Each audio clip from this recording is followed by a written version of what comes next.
What would we do without the Queen? I don't know. We'd be in deep trouble. Are you sure the bell has rung? See, the little hand is right at 12 right now. Oh, she's ready. You ready? Good morning, everyone. I'd like to call to order the Spokane County Planning Commission. Today is Thursday, June the 13th, and it's 9 a.m. First order of announcements. The public may participate in person or remotely by utilizing our web link and telephone conference links, *9 to raise hands and *6 to speak. Individuals are limited to 1 3-minute comment period for any item. Please keep your comments specific to the current agenda item. Chat is not supported. Let's go ahead and introduce our commission. Wayne Brokaw. Clyde Hossey. Pete Rayner. And Stephen Pohl. The first order of business is what we call the open forum. This is the part of our agenda where the public comments on any item not on the current agenda are invited to address the commission. And we are online and we have people in the audience. So if anybody would like to come to the commission and talk about things that are not on this agenda today, please come forward at this point. No, I just wondered if you have an agenda somewhere.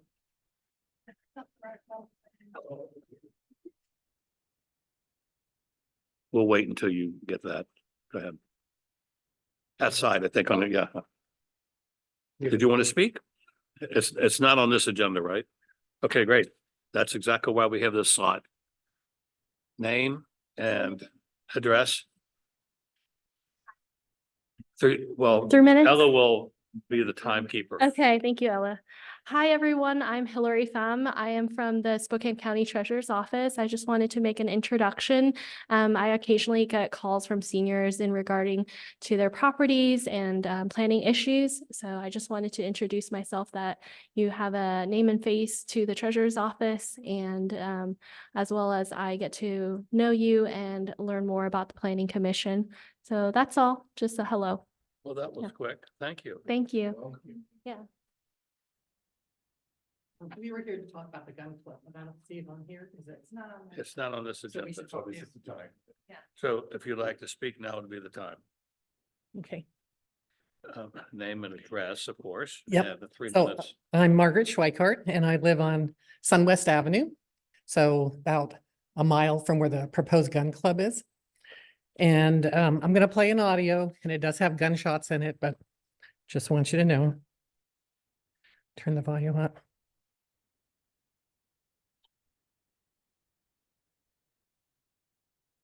So from what I've heard from our neighborhood association, there's supposed to be the gun club is being proposed for our area. And that gun club is supposed to have shots every 1 minute is what's been in the report, or one every second, which is about what this is. And like I said, we live about a mile from there. And there's another gun shooting range, which it was the county, and it's now, I think, corrections. And we can hear that periodically at our house. So and this is closer to us. We moved out there in '79. We've been there a long time. We had moose in our backyard yesterday. It's a quiet neighborhood. You can hear the birds. I do not want to be hearing gunshots every second. Would you want to be living next to a gun range with shots going off? You're sitting on your back porch with your family and it's nice and quiet. And then there's this going on. They're expected to call in other gun clubs and have shooting ranges. We're also talking the trap that's going to be there. This is going to be going on all weekend and then 7 days a week. It's not something we want in our area. You've heard from a lot of our residents. You need to find a different place for it. There's a lot of houses out there. It's a quiet area. A lot of retired people are there. I think you need to do a better job. Thank you. Thank you.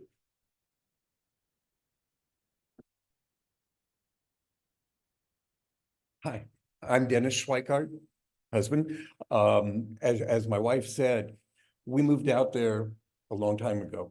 It's been a very popular place for Fairchild military personnel to retire to. They try to arrange their last station to be at Fairchild so they can retire. There is a lot of senior citizens. We know our neighbors all around us, you know, it's not a rural area. We have 3.5 acres. It's not a big, you know, there's houses right next door, dogs, cats, it's wildlife. Why put a huge gun club this close to all of these houses? There are like 200 of them, as I understand, within a mile of this. There are other gun clubs farther west that are rural farm area. I mean, we're talking, I know there's one that, you know, when I was with the Boy Scouts, we would take the Boy Scouts out there and they did birding, and there would be shotguns to teach the dogs how to bird. That's a good another 10 miles west of us, which is rural.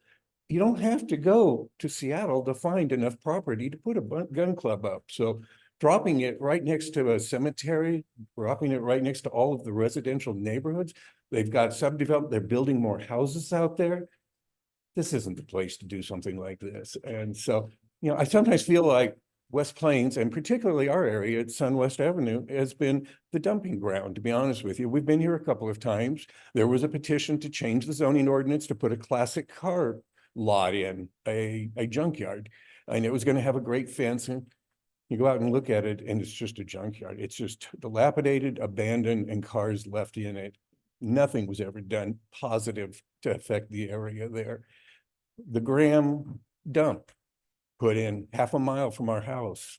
I mean, is our neighborhood the place the county wants to put everything that nobody wants anywhere in their backyard? If you lived there, I can tell you, you wouldn't be happy about it either. So that's, I think, all I really want to say is that a lot of retired people, we do have some, you know, as the retired people get older and pass away, we do see some younger ones with kids coming in. Do you want the school, and the school buses come right in front of our house every morning at 8:30. Is this something, everything at 2:30, 3 o'clock when they drop the kids, you want them to come home and hear the gunfire going on constantly? I don't think so. You know, and as the seniors pass away, there will be more kids coming in and moving in. But with the gun club going that often, and it's not like it's just a hobby. This is now a commercial venture. To change the rules just to benefit this gun club at the detriment of all of us who live there and have lived our lives there, where's the priority on this? Where's the heart on this? So I beg you, consider more than just the economic benefit. Consider the impact on all the people who've lived their lives there. At some point, they're going to end up retiring, selling their homes. What's the home value going to be? Who's going to want to pay the kind of money? With the interest rates now being at 7% or more, these people got their homes at 2%. It's not economically viable for them to just up and move. I know, like 9%, but thank you. Thank you very much. Thank you for your passion. I didn't see you read any notes. You just said that right off the top of your head. Yeah.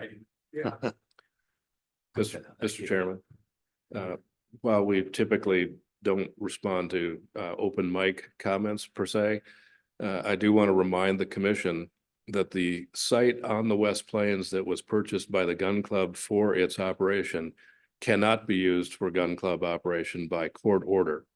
This commission has no decision in that regard, and that site is totally off the table for a future gun club. The gun club must look for another site, and the concerns of these neighbors notwithstanding, just wanted to remind you that that site is prohibited by court order from being used as a gun club.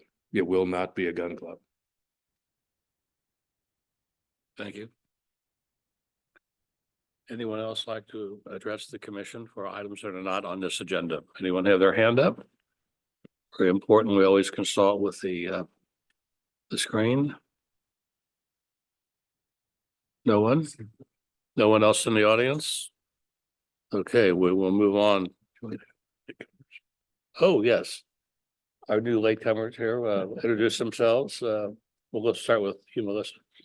Melissa Whitstruck. I apologize for my late arrival. A little louder. Melissa Wilstruck. Yeah. Melissa Whitstruck. I apologize for my late arrival. Okay, right. For everybody that was here on time. Thank you. Thanks for being here. Logan Camporeale, likewise, sorry to be late. Great to have everybody here. Terrific. Lonnie is out with the surgery. Is that what I heard? Oh, okay. Surgery?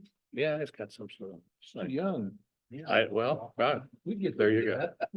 All right, so public hearing, let's open the public hearing for the Farm and Ag Conservation Act file FAC 01-24 and the parcels as noted. Owner Loretta G. Magnuson. Robert Brock, lead us off.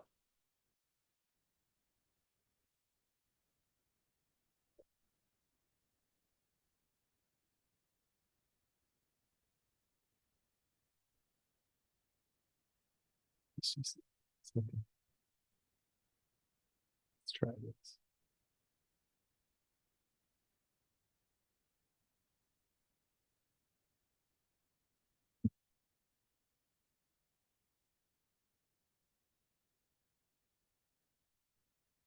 Well, good morning, commissioners. As mentioned before, I'm Robert Brock, representing the Department of Building and Planning. And today we are here to rehear a proposal that was brought before you, I think back in February.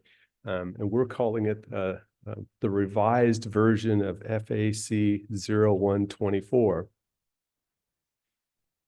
And what happened was the applicant in this particular case, Ms. Magnuson, see if we can show you the parcel, originally just, does this have a laser pointer in it? Oh, okay. So the applicant originally proposed the 9004 parcel, and they asked for it to be in the Farm and Ag Conservation Program. Inadvertently, they forgot about their other 80 acres that was adjacent, the 9002 parcel. And so we, I got a call from Miss Magnuson saying that she had to pay the property taxes on the 9002 parcel. And it was, she had to pay back taxes because it was in ag, and she was, you know, she's retired over 80 years old, and she was a little distressed about that. And she said, I don't know why I had to pay the taxes. I tried to put it in this program. And I go, well, Loretta, your application doesn't have that parcel number in it. And I don't remember talking to you about it. And so we had some contact with the assessor's office and with the treasurer's office, and we ended up getting a refund in process for her. So that's good news. And then the discussion with the assessor's office, we came to the conclusion that the proper thing to do was to rerun this application back before you folks who serve as the Public Benefit Rating Board and take it through the process again. And so that's what we're here to do today. And so just to give you a general idea, this is located on the West Plains, sort of the corner of Hallett and Spotted Road. And the parcels we're looking at, of course, outlined in red and black, and at the top of the map is always north. And so the zoning in this particular case is urban reserve. And we're looking at 160 acres, the two parcels combined. Let's there we go. This is, ooh, went back. Clicker. Okay, there we go. Okay, so here's an air photo of the site. Both of the parcels are currently vacant. Both of them are impacted slightly by wetlands, and we did an appropriate point reduction for that, calling it an impediment to farming when we did an analysis. So when we looked at this, we take these things through a public benefit rating form, and we look at them. And first of all, they have to meet a basic eligibility factor, and that was they either have to be in the agricultural program, or there has to be some evidence that they were farmed in the past. And both of these parcels meet the basic eligibility because they were in the farm and ag program. We looked at this for a priority consideration. And what we have is an applicant indicating that they are too old to actively farm the property. And they are proposing that they will keep it in a farm-ready condition for the next available or the next owner so they can farm it. And Miss Magnuson has indicated that she would actually like a family member to take over and use these parcels for agricultural purposes. We look at additional considerations and we find that the land is zoned urban reserve, which it's a rural designation and it allows agricultural uses. It's located outside of the urban growth boundary. And the applicant has developed a noxious weed and pest control strategy for the property. And as far as I mentioned earlier, there are some impediments to farming on this. You can see the whitish areas on the screen here. Those are telltale indicators that there's standing water on the property occasionally. So I think we'd looked at this, and the parcel 9004 had approximately 10% of its site that was covered by a wetland, and parcel 9002 had approximately 38% of its parcel covered by a wetland. And you can tell they're probably low-grade wetlands because you can't actually see standing water on there. You can just see evidence that there is water there occasionally. And so our critical area ordinance gives deference to active agricultural uses. And so it is somewhat of an impediment, but we took a deduction on the public benefit rating form on this one for that. And so when we reviewed the form and against all the established criteria, we came up with a score of 160 points, which is adequate to get this applicant a 50% tax deferral on the property.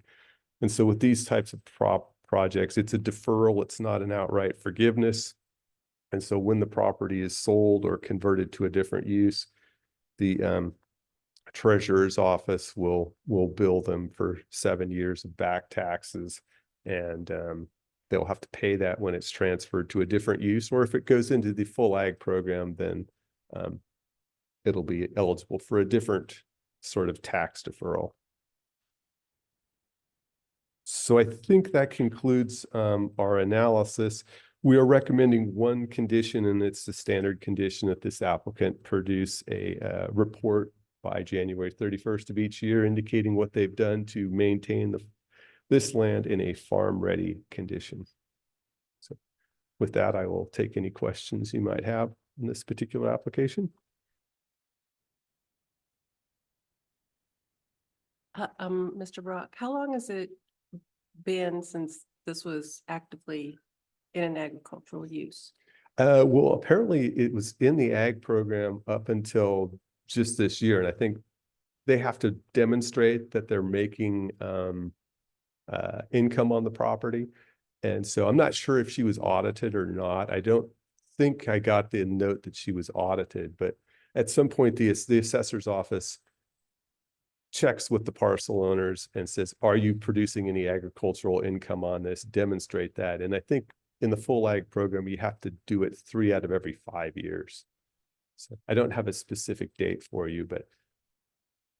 Okay, thank you. I appreciate that. And are you saying the wetlands have never been delineated?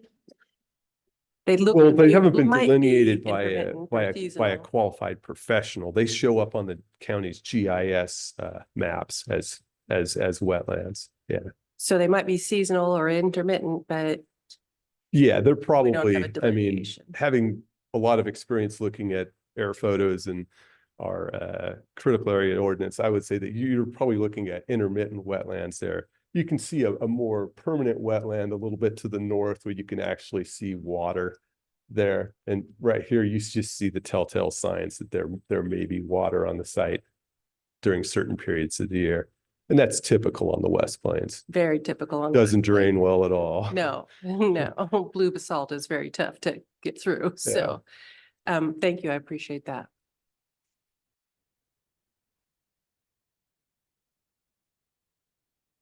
More comments? Okay. How would we phrase this, Scott? It's a public hearing. You need to ask if anybody from the public wants to comment.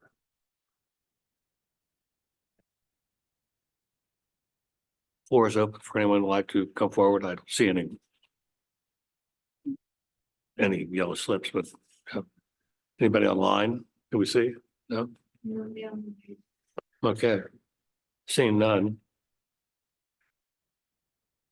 Should we close the public hearing and vote on it and then open it for the next one? Yes. So order public hearings closed on this matter. And the phrasing for this conversion was Suggested motion would be that the planning commission recommend to the Board of County Commissioners approval of this request. do I hear a motion? So moved by Pete Rayner, second by Clyde Hazy. Discussion on the motion. Seeing no discussion, all those in favor of the vote signify by saying aye. Aye. All Aye. opposed, I say nay. That motion carries.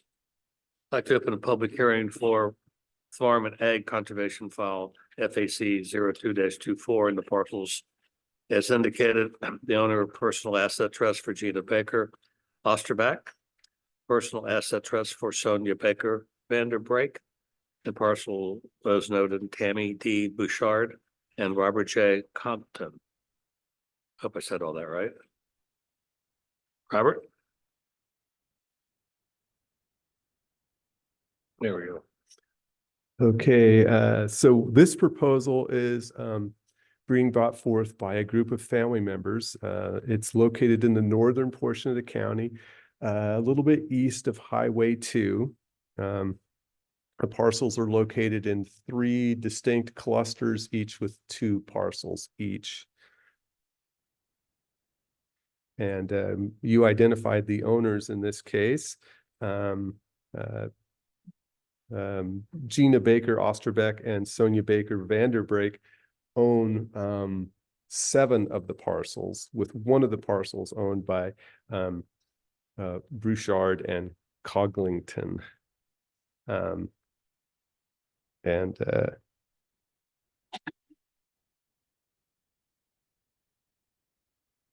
So the property owners are requesting a change from farm and ag conservation to, farm and agricultural land to farm and ag conservation.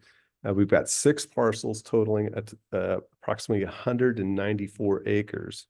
The applicants are indicating that the parcels involved were part of a larger farm that was farmed by their family members for generations, and they can trace their ancestors' presence on this property back to when it was homesteaded in 1891. The separated parcels were used to grow alfalfa, raising cattle, chicken, pigs, with some smaller scale milk and egg productions. The current owners of the property are descendants of the original family, and they recently inherited the land themselves and are themselves too old to actively farm it.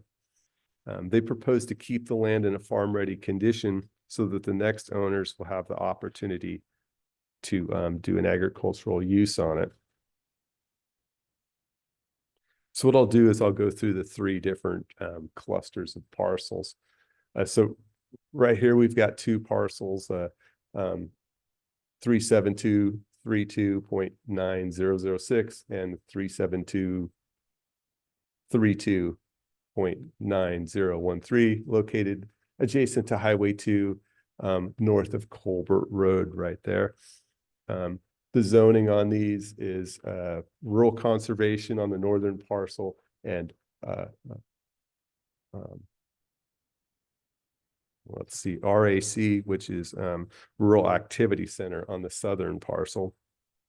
Let's switch to an air photo here, and we can see what's going on there. Each of these parcels has a dwelling on it and several outbuildings. And you can see there's a creek that sort of meanders through the property. Let's go to the second cluster of parcels here. We actually have 2 parcels here. There's it's difficult to see, but in the lower right-hand corner, there's a triangle parcel there. And so I'll just identify these by the last 4 digits. The 90 918 parcel and the 9003 parcel. They're located adjacent to Madison Road, about 4/10 of a mile north of its intersection with Black Road. This is Madison Road running north-south here. Here's Black Road coming in east-west. Let's switch to an air photo here. You see this property is substantially forested. There is no structures on the 9003 parcel, but on the 9018 parcel, there is several outbuildings are located there. This is approximately 81 acres. And I neglected to mention that the first group of parcels was approximately 22 acres in size. Let's go to the third group of parcels. Now, the one that is that's not owned by the sisters is this parcel, the 9048 parcel, owned by Bouchard and Coddington. This cluster here is approximately 91 acres, and it's generally located south of the intersection of Woolard Road and Hardesty Road, which is off the map, but to the north, and this map is oriented with north at the top. Let's switch to an air photo here. This particular one. So the 9062 parcel to the south has no structures on it, while the 9048 has a dwelling, a manufactured home, and several outbuildings. And this is one of the structures on the 9048 parcel. Sorry, this photo's not doing it justice, but it's kind of an interesting side note here that this barn, sort of an interesting example of rural architecture, was built in 1942 from remnants of an old dance hall, which used to be on the corner of the property. And the applicant told me that at that time, the war was going on and you couldn't get brand new lumber to construct items. And so they had to basically recycle. And so that's how this was built. And it's kind of interesting because it actually has 3 floors to it. It actually kind of has a walkout basement in the bottom, which is kind of unique for barns. So I don't think it's on the historic register, but definitely a interesting old structure there.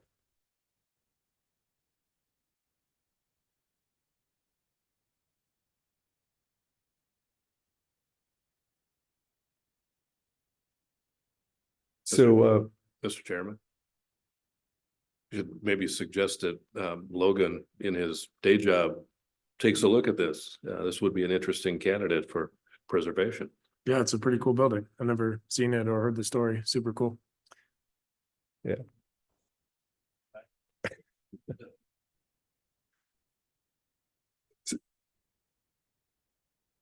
So the department took a look at this and its public benefit rating form, and we looked at it for basic eligibility, and we found that all the parcels were either currently in the agricultural program or had historically been used for agriculture. As far as priority consideration, we have applicants that are indicating they are too old to actively farm the land, but they are willing to keep it in a farm-ready condition so that the next owner can resume agricultural activities.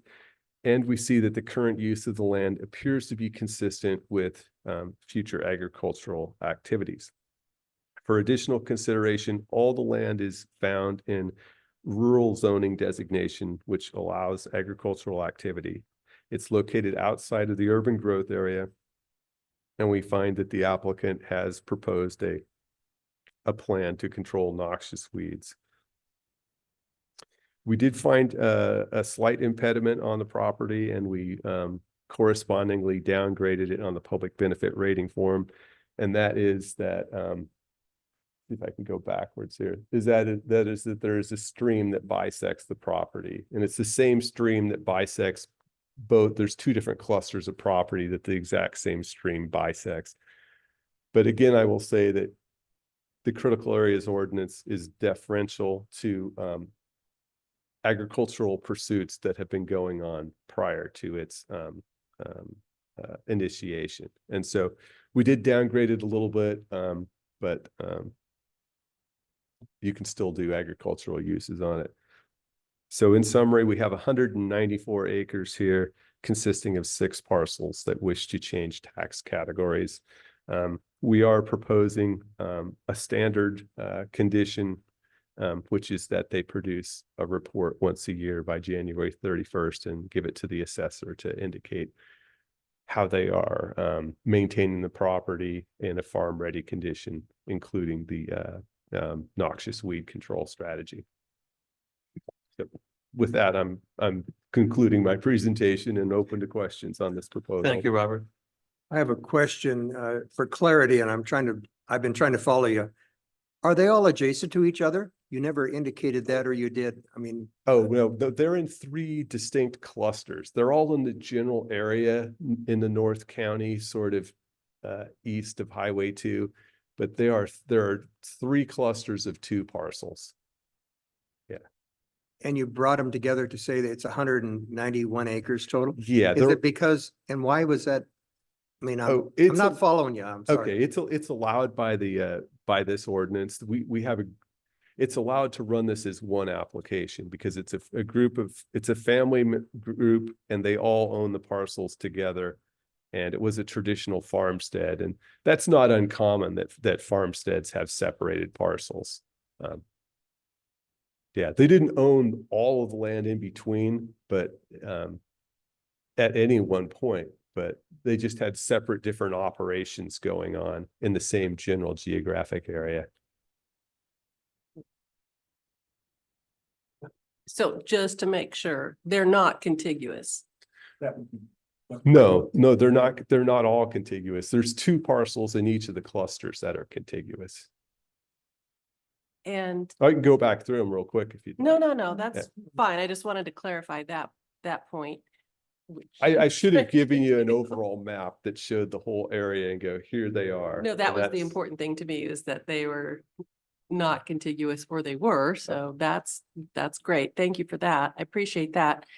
Do we know, and maybe the planning department doesn't do this, the value of the tax deferral over 7 years? I mean, that's kind of important. I think I've asked in the past, what Yeah. is the total acreage that the county has in this Oh, yeah. program? But for this one, and maybe that's not part of the Well- work that's done on the application. Mr. Chairman, we in the planning department generally does not track these.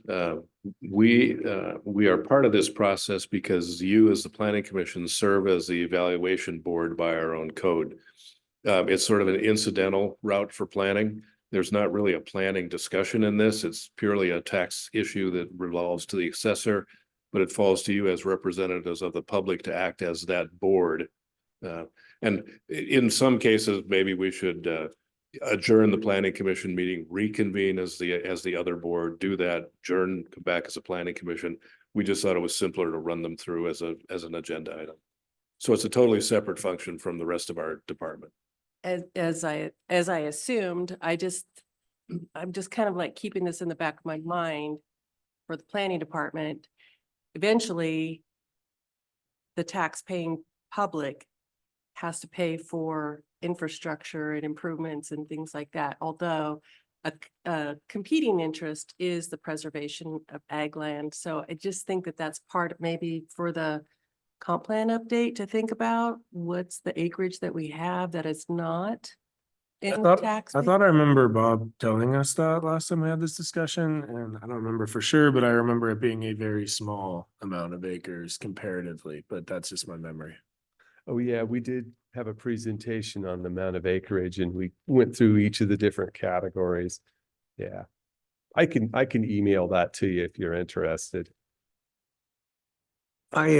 Essentially, if I can continue, essentially what happens is the deferral is on the land. So any structures that are on the property are taxed at the full market value. And it's just a deferral on the value of the land. And there is a recapture provision in this. They go back 7 years. If this, let's say the 9062 parcel was sold and somebody came in and they go, well, your zoning code allows us to divide that into 10s. And they did that. And none of those folks wanted to do any agricultural use. then there'd be 7 years of back taxes that would be due on that particular property at the time of sale. Yeah. And so there's a recapture provision. It's just if you do it long enough, those years fall off at the end. Yeah.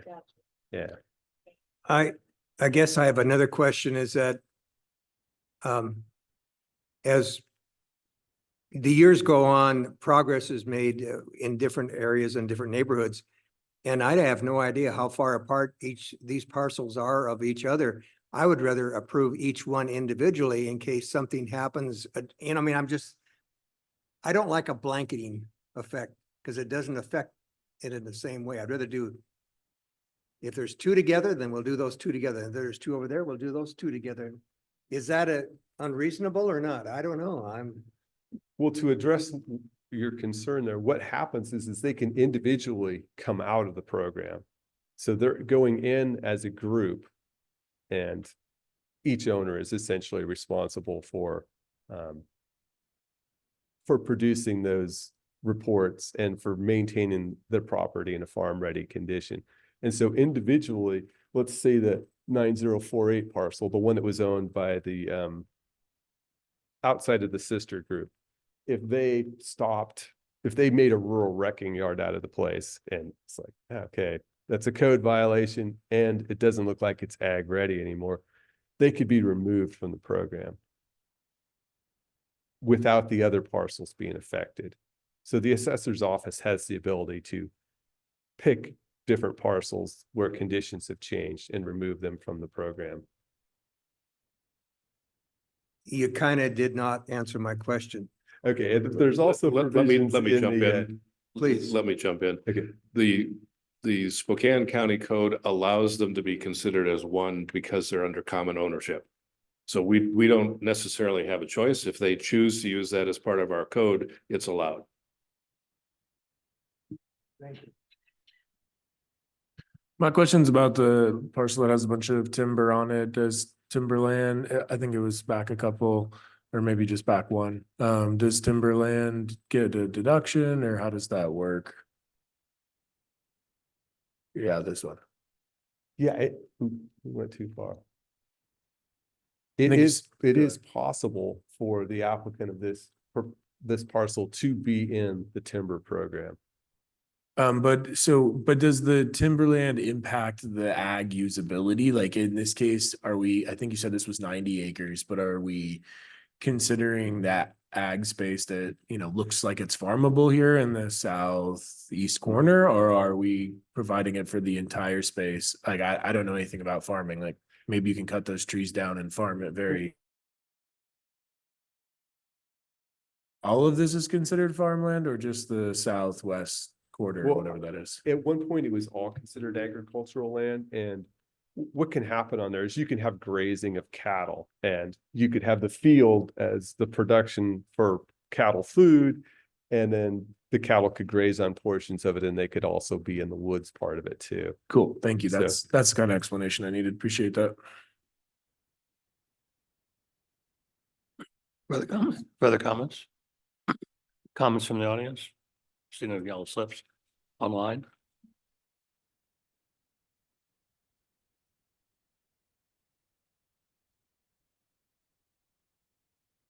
Nobody has their hand raised. No further comments from the commission. Let's close the public testimony. So ordered. Motion to recommend for approval FAC 0224. I'm looking for a second. Second? Somewhere. Second. Second from Pete. Discussion on that motion. Thank you, Logan. I'll just say, I think that Melissa wanted to see that again, but I feel like I remember you providing us a little presentation. And so maybe when time allows in our agenda, if you could give us that presentation again, that just kind of lined out how much of this land is in the program versus how much total of this type of land is there. I would appreciate it. And I think Commissioner Woodstrick would too. Thank you, Logan. Are we ready for the vote? All those in favor, signify by saying aye. Aye. All opposed by saying nay. You're a nay? No. Nay, one nay. So. So you recorded that? Okay, thank you. Next, I'd like to open a public hearing for 2024 reconsideration of the Growth Management Hearings Board remand of Comprehensive Plan Amendment 16 CPA 04. Applicant is J.R. Bond and Engineering with the parcels as noted. A proposal to change the comprehensive plan map and concurrent zone change from low density residential LDR to medium density MDR on 22.3 acres. Mr. Chesney. Mr. Chairman, thank you. We are before you again, mostly as a due diligence step. This body recommended or affirmed its prior decision to recommend approval to the BOCC earlier in the year. The BOCC also affirmed its decision at the time. We learned after the fact that there was an omission in one of the analysis pieces that was pointing out that there were no geologic hazards on the site. And further investigation showed that there is a small part of the site that has erodible soils, which are considered geological hazards under the Growth Management Act. We went back and reanalyzed those areas and found that the condition did not warrant a change in our analysis, nor did it warrant a change in the SEPA mitigations. So we're bringing it back before you to further or to augment the record, recognize the fact that we did look back at geological hazards and that information did not change planning staff's opinion to move this forward. Subsequently, there were comments from the public that related to traffic analysis, habitat use, and those geological hazards. And we said we had the applicant produce a full geologic hazards report, which was our basis for not changing our opinion. They also produced a habitat management plan to address the open space corridors and the trail system that goes through, and then did a traffic impact analysis, both of which are typically done at the building permit stage. The applicant did that at our request at this planning stage to provide answers for public comments that were related to those things. And nothing in the traffic impact analysis changed our assessment at this time.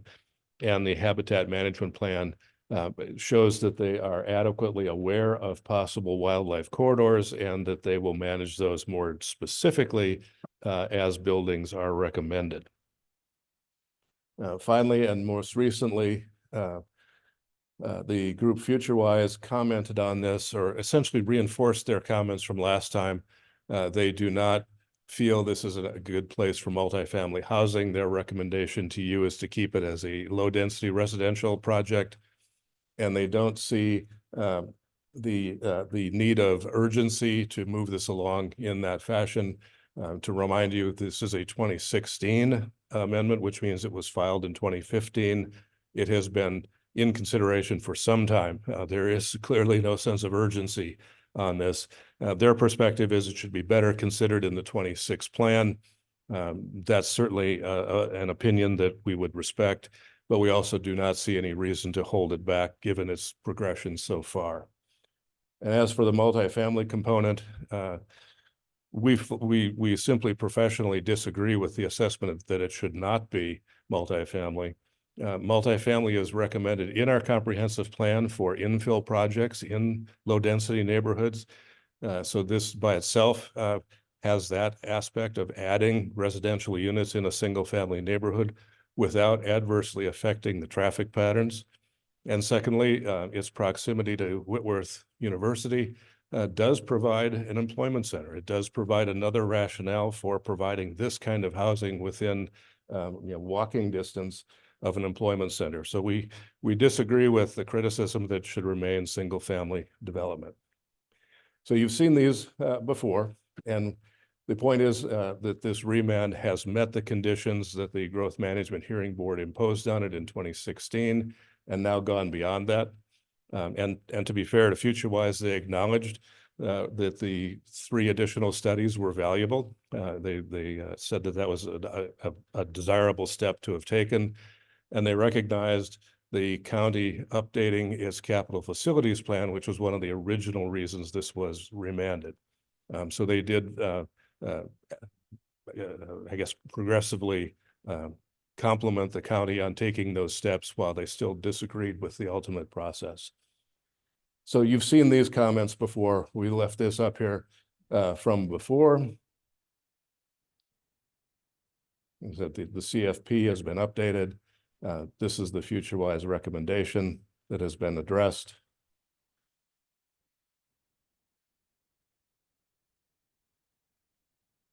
And so our recommendation for you is, again, to recommend that the Board of County Commissioners affirm their prior assessment of this amendment as passed by the resolution 18-0831.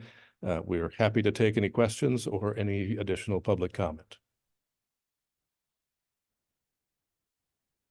Mr. Chesney, can you go back one slide, please? Certainly. Oh, okay, so I was looking at weight restrictions on construction vehicles, and the response is that this falls under the purview of the Public Works Department. I get that, I understand that. It just would hope that there would be some comment available from Public Works, even though that's going to happen during the SEPA process, in order to consider a zone change from low density to medium density. This close to the comp plan update, that would be helpful for me as a commissioner. Sure, and to be sure, Public Works has commented on this fairly extensively in the previous editions, and including both traffic and weight restrictions on construction vehicles is not something you do because it's a totally temporary issue. Short of perhaps a construction vehicle building a wind tower that's bringing in 100,000-pound loads where you do have to rebuild a road to bring that in. Normal construction vehicles for residential development, we don't necessarily regulate that. The other aspect of this that was controversial or was concern on 5 Mile Road was a secondary access. This also preserves the original motion that requires a development agreement that limits development to 99 units until a second access is provided. The second access that was proposed on 5 Mile Road is to be used as an emergency access only, not as to provide that second access for future development. Those restrictions are still in place. Thank you very much. I think that evacuation access is front and center on most people's minds, especially after the wildfire thing we had yesterday with Jimmy Spokane Road. So I think that that's appreciated, limiting, until they have that. Correct. I appreciate it. Thank you. Mr. Chesney, you made an interesting comment that stuck in my mind. The proposal is for less density. And again, I look at what we're dealing with is the big picture for the neighborhood and the needs and so forth for housing. And yet the applicant is saying, well, I'll even downsize the amount of density. Is that in the right stream of our master plan? Or can we look at it that way? Because I'm trying to Certainly. satisfy the housing needs. Certainly. The original proposal was for approximately north of 300 and some units. Mhm. That required, among other things, the second access point that could not be used for the choke point. The developer agreed to the 99 units using the single access in generally multifamily housing. If you were to take that land and plat it at our typical densities for LDR in its current zoning, it would be about 40 to 45 units, most likely. So while they size the project substantially to meet the criterions for access, it's also more than twice the units that could be provided if the zoning was kept as it is. We're in need of land for housing, and that's the reason for my question. Mhm. The big picture, that's what I'm looking at right now. Yes. And to be sure, while this isn't necessarily a land planning analysis, it's a challenging site. It has slopes. It has a transmission line.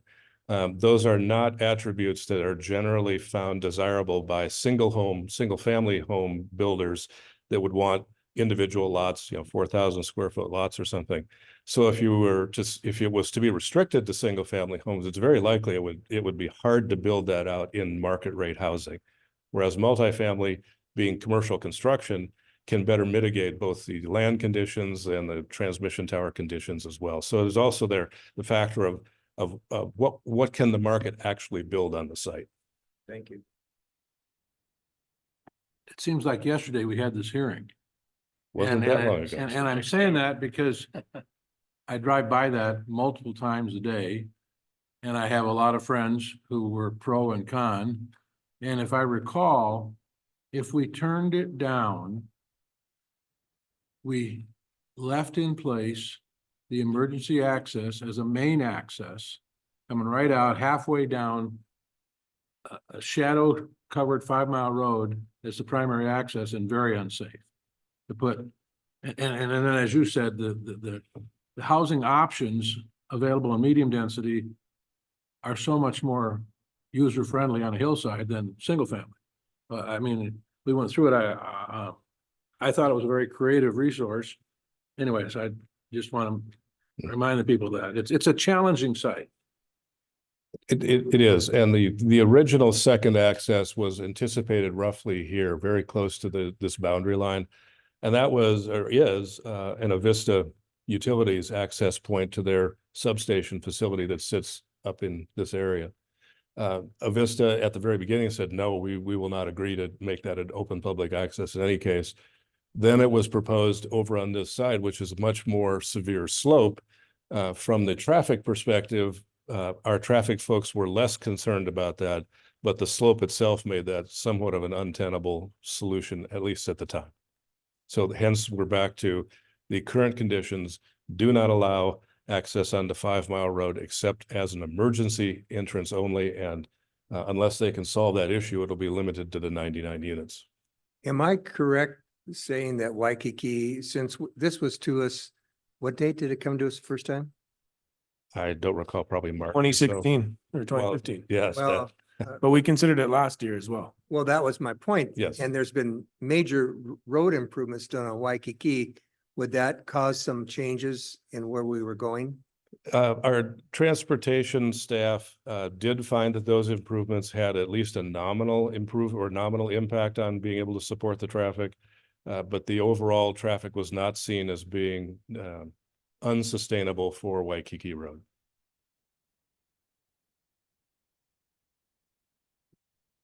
No, I'm ready for a motion or I'm ready for public comment. I just want to ask one question here. Am I correct in assuming that it is zoned for a residential use? Yes, it's LDR now. So what the proposal is we want more residential units there. And you're right, we're not making any more land, but there is land that is appropriately zoned for a higher density.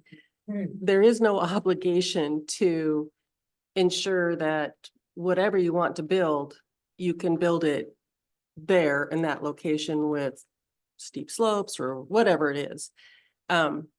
So I'm trying to figure out, okay, so what's the appropriate balance here? Is this the right place for that type of a more intense development? Not only considering what the needs are now, I'm not denying that we need more housing. Is this the right place to make that happen, given that there's not appropriate emergency egress to the property? So I'm just like, we need to think about this in light of the fact that we've got an update to the entire county plan coming up. Yes, although I would offer that because this is separate, we're not considering it as part of the 26 update. We're considering it in this context. Our job as planners is to bring to you the criteria by which it is eligible to be considered as an amendment. The analysis from both our staff, transportation staff, outside agencies has suggested that it meets their criteria with these mitigations, including the limited access. The fire access and others feel that the 99 units is a safe maximum for single access, but not any more than that. So it it clears all of those procedural and planning hurdles or parameters to present to you for a decision on public policy. It is, of course, your decision as to whether you agree with the conclusions that have been presented to you, or you wish to look at it in a different perspective. I just say we voted 5-0 in October to approve this. Nobody voted against it. Nothing changed. They just did more studies that didn't reveal any significant additional issues. It seems like this is something we need to move forward with. I'm concerned about cumulative impacts, which is something that has to be considered in any SEPA. And that's down the road. I agree. Sorry, no pun intended. Although in trying to remember when everybody rejoined the board, when this was considered in its full first remand context, it was also put into the cumulative impact analysis at the end of that series. I think it was the 2023 amendments. Put into that sequence as part of that cumulative impact for those amendments at that time. So it wasn't treated as an outlier from that point. It was put back into the actual cycle at that particular time. I want to comment on the response we got from FutureWise. My concern with acknowledging their argument is that it becomes a foundation to push everything to the next comp plan amendment process. I mean, we've spent years developing a comp plan amendment process to deal with these kinds of issues, and to suddenly say, well, we're only 2 years away from a GMA, we should push it to then. I mean, that argument could be used against anything we ever decide in the interim. It just seems to me, and it just seems that's a bad precedent to base it on the fact that, well, let's just defer it. Let's kick the can down the road for 2 years. And I think those kinds of thought processes are part of why we have a housing crisis and why housing is so expensive, and we need to get out of our own way.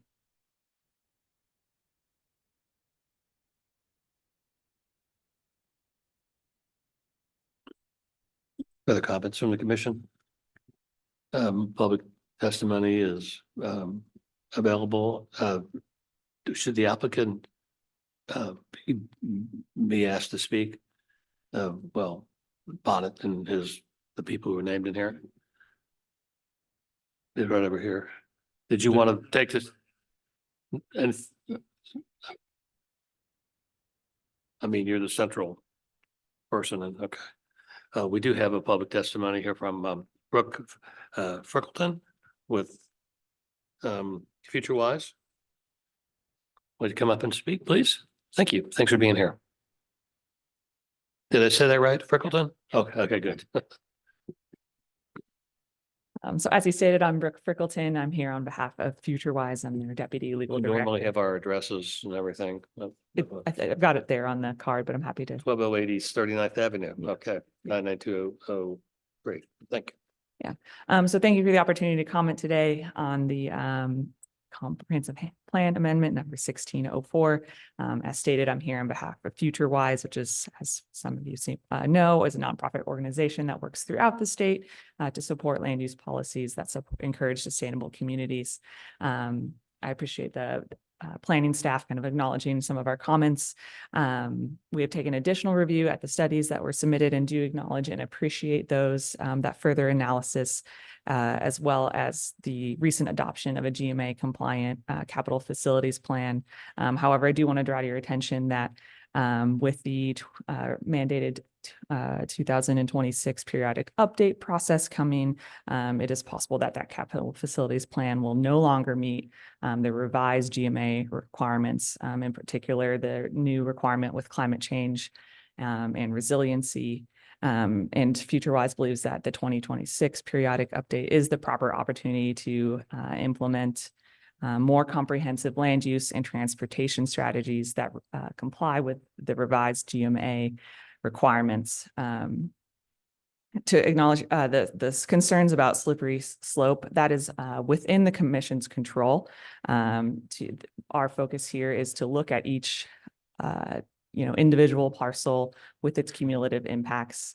I do not believe that this opens a slippery slope or floodgates, no pun intended, to us challenging each item and encouraging that it be pushed into the 2026 update. That is not our intent, but our intent is to ensure that these decisions are made at a holistic process with full consideration of the long-term impacts as indicated by members of the commission.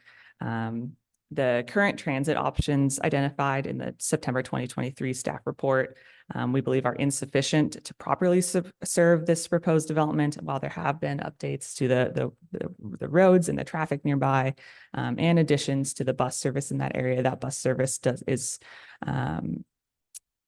it's only a commuter route and it does not actually serve the nearby commercial centers referenced in the staff report. Therefore, we think alternative locations for the infill development and multifamily housing are preferred, that are less close to the urban growth boundary, less close to areas that are potentially more prone to wildfires. And in addition, while the capital facilities plans does indicate that Meade School Districts shared that they have adequate capacity at this time, they are concerned about future growth and express concerns about that growth. And the capital facilities plan, the 2023 plan, only offers limited information about that. So in conclusion, we recommend repealing this comprehensive plan amendment and considering it with a 2026 periodic update. And in the alternative, we recommend that we recommend the Planning Commission adopt a low density residential zone for this parcel. Thank you. Thank you. Does anyone have their hands raised?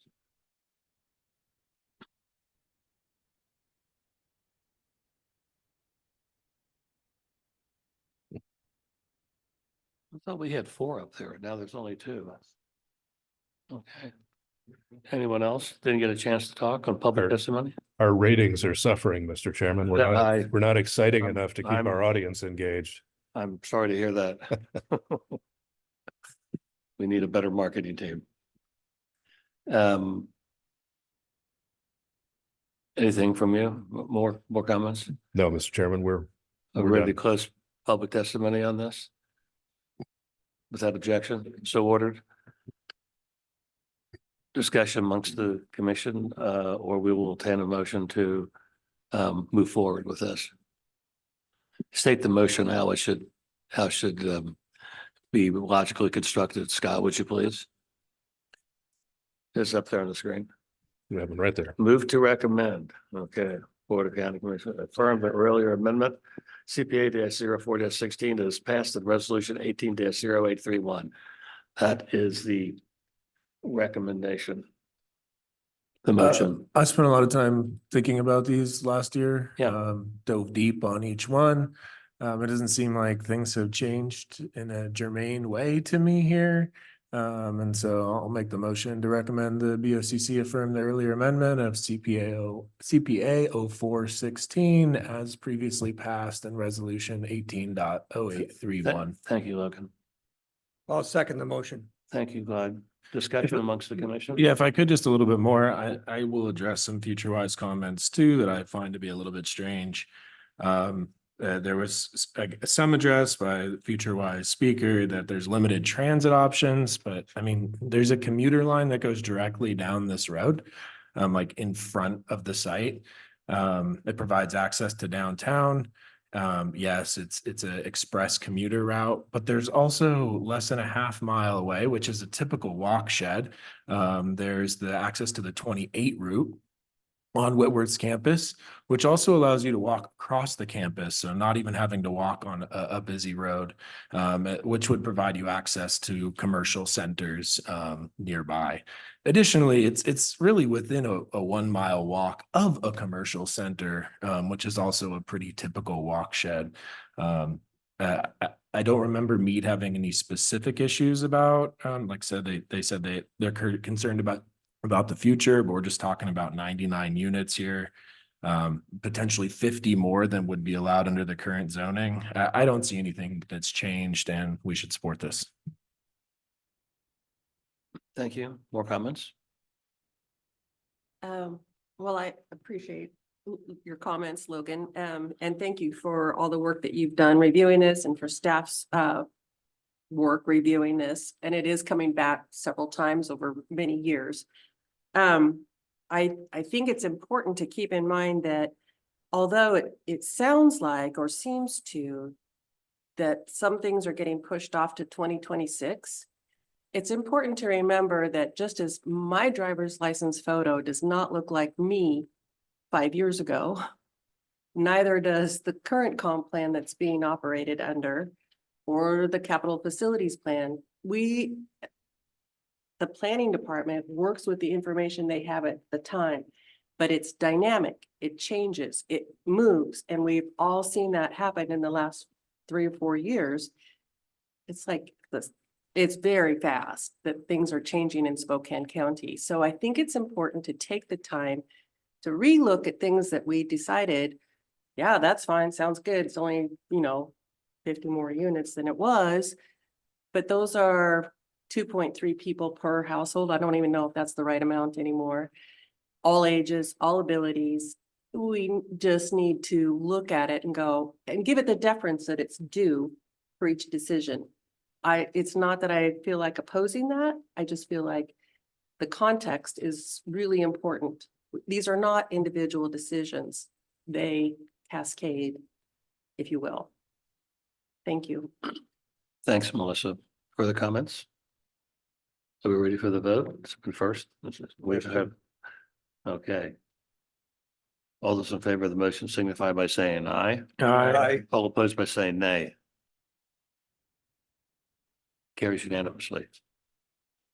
Thank you, everyone. Thank you, Scott. Thank you, commissioners. We appreciate your patience and diligence on this issue. It has been out there quite a while. I was there on the first round, and maybe Pete and I were the only ones. And it was a long. We had a full house. That was huge. Yeah, and I had several conversations with neighbors. And when they found out we were closing that temporary, all of a sudden they're, my gosh. Yeah. So anyway, this has been well vetted and I'm glad we keep it moving. This is, I guess, before you, as a Peterson's, back, the prior Planning Commission director. Oh, yes. Yeah. Yes, Okay. Next order of business is a workshop. it is. Preliminary housing allocations by income groups, presentations, discussion of the additional PTAC work on possible housing allocation by income groups to the individual jurisdictions within Spokane County. And more. Mr. Chairman, this is a chance to preview for you some of the information we're going to be discussing with our Board of Commissioners on Monday in their ending session. They have seen this earlier. They asked us to come back with some more detail. It has been quite extensively worked on by the the Planning Technical Advisory Committee, the PTAC group, recommending to the steering committee. The steering committee has had one initial preview of what we're going to show with you. And so today we're looking at essentially how, and this is a difference from GMA, FutureWise alluded to things like the capital facilities plan maybe not being adequate for 26. We're completely aware of the new elements that are being required in climate resiliency, and particularly this in housing, and housing being allocated by income groups across the board. While not to make light of anything, given the county's past, we are not about to put forward a CFP that is not in compliance in 26.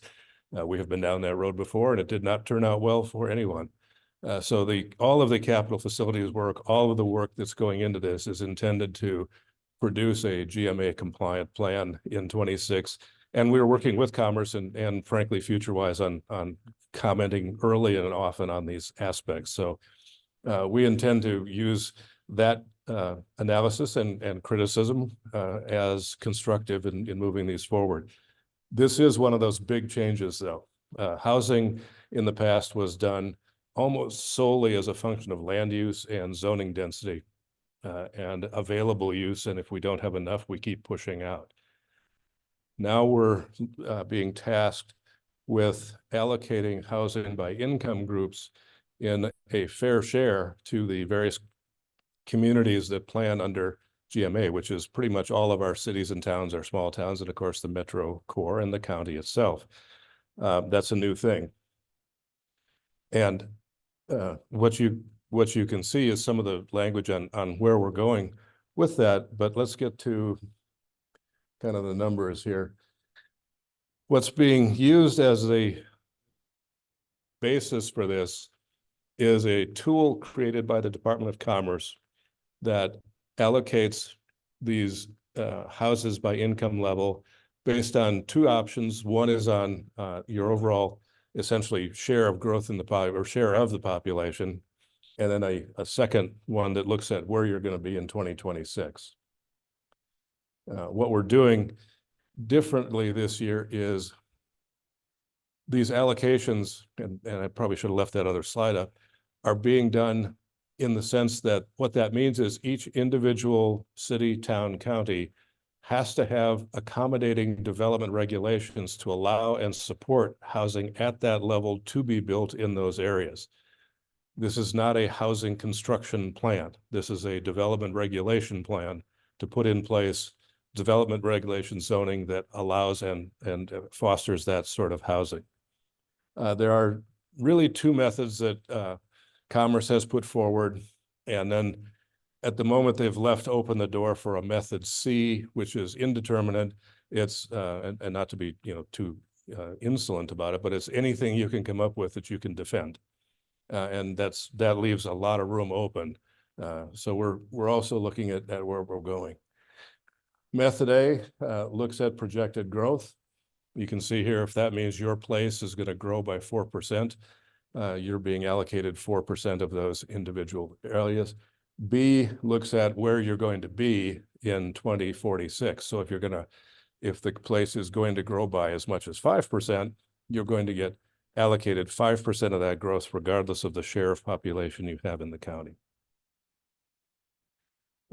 This is obviously hard to see, and we've got a summary coming up in a minute, but what it shows is that first allocation by each of the communities and the county, including the unincorporated county, with the estimated housing supply from the 2020 census, and then the allocation of additional supply over time. And you can, in that total column, you can see the countywide housing supply of 222,000 units, needing an additional 75,000 units in this period to handle all housing allocations. And it's broken down by the individual communities as you go down the spreadsheet. What you can also see, well, let me get to a companion. But basically, if you look at the unincorporated Spokane County line across the top, it gives us 20 or 35% of the county's population growth. And that leads to the housing units being broken down, for example, in that 30 to 50% median income, almost 5,000 units being allocated to the county, in the 50 to 80%, 3,000 units being allocated to the county. And those numbers are here and here. If we went to the method B that's being proposed, the share allocated to the unincorporated Spokane County, which is essentially the UGAs as they're known now. This does not anticipate any UGA boundary changes. Those numbers in the 30 to 50% AMI jump up to 8,000 units, and in the 50 to 80% to 14,000 units. So this alternate method assigns a much higher share of those to the unincorporated county. What our staff, particularly Bongo and Tate, have been shepherding this with the PMT. They have generally reached something of a consensus that method A is the preferred starting point. And I say something, I mean, consensus is not a unanimous decision. We know, for example, Airway Heights does not agree with method A. We have heard more recently that the city is now reconsidering its support for Method A, City of Spokane. So there's a lot of work to be done in how these are going to be put forward. We put up in a comparison the A and B for the three big jurisdictions. And you can see those comparisons in the county numbers. Here from 5 to 8,000, from 3 to 14,000. And in the city, how they actually in that Method B end up with a negative number. The negative number is a little misleading. In the pure math, it shows essentially that the city has, for example, 7,300 more units than required for that 80%, 50 to 80% income level. Other counties, Snohomish County, when they've used this Method B or an alternative, simply zeroed those out because you can't take away units. It's a nonsensical number. But it gives you a sense of how those differences are being portrayed.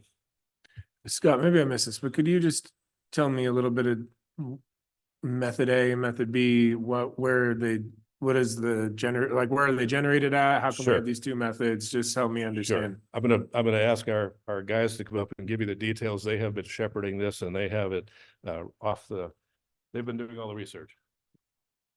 Yeah, thank you, Commissioner. Can you restate your question, please? Yeah, where did Method A come from? Why was that a starting point? And then what was the genesis of Method B? Just trying to understand how you end up with these two places and not some other place entirely. Okay, where did they come from? I guess I can answer the question on the consensus on Method A, and then Tate might be able to help me on where they came from a little bit. So I think the biggest concern I've heard about Method B from fellow planners is those negative numbers. So, the city of Spokane, for example, having, negative 7,000 units in 50 to 80% is, as Scott said, somewhat nonsensical. And it results in, for example, the county picking up kind of just phantom units because we're not taking them away and just moving them elsewhere. So it kind of creates these weird kind of mirages in the data that are hard to parse and to plan for. So I think the concern about that was probably one of the larger reasons as to how the reason we wanted to use Method A as a starting point.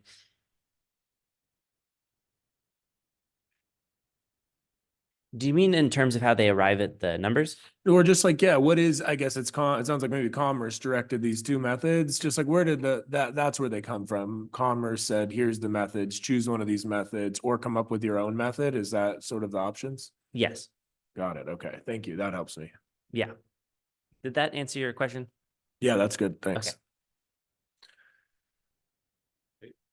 And so the steering committee of officials has been chewing on the planning group for the steering committee of officials has been chewing on these two methods basically and trying to figure out what makes sense. Correct. Yeah, Okay. we've been many discussions on both. To add a bit more detail, Method C means any changes to A or B.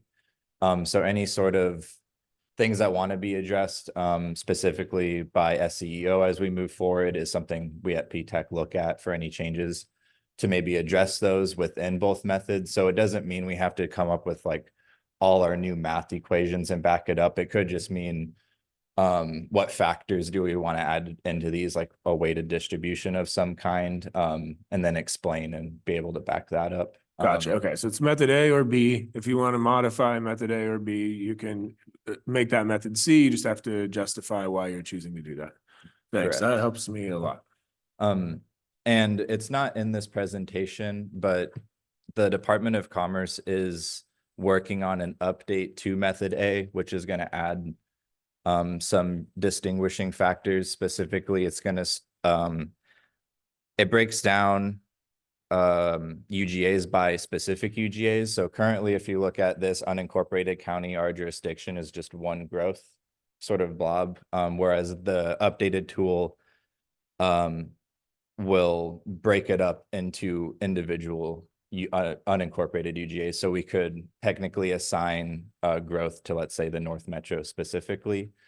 Very early on the draft version of that, we sort of got an inside look very early on with Commerce and walked through it. But in terms of the bugginess of it, it's still being worked on by them. But in terms of conceptually, it's something that we have access to and are discussing with PTEC as well. So that is another alternative we'll probably have discussion about in the future. Thank you. I do have a couple of questions there. So I think everybody in the room understands that the 2020 census had some issues. Let's just how to put it nicely. But whatever method is chosen, doesn't it have to be financially defensible? Can you provide for wherever you allocate these populations to develop? Yes. So is the very simple answer. This is one step in a chess game, so to speak. There's the individual cities are working on their land capacity analysis. In the past, we also call a land quantity analysis to show what they have left over from their current boundaries and their current UGAs that are generally in the joint planning realm. How much developable land do they have? What's the capacity they can handle? So there's that geometry and mathematical exercise. We're also taking the OFM population projections for 2046, which were given to us in using the 22 numbers, but 2046 projections. And those numbers are used because they're accepted by everybody. So we're not making something new. And then when you've got those numbers broken down by allocation, which is a population version of this, not the housing version of this, then the communities will be able to say, we've got enough, we don't have enough, and we have to move into this. So that's the gross population. Then you have to add this other filter of how do you do that with, what share of the community is at 0 to 30 AMIs and 30 to 50. And that was the allocation here, A or B, and how much of that gets allocated to those communities. On top of that analysis is capital facilities, transportation, urban services, sewer, water. On top of that are special districts and social services, fire districts, school districts, water districts.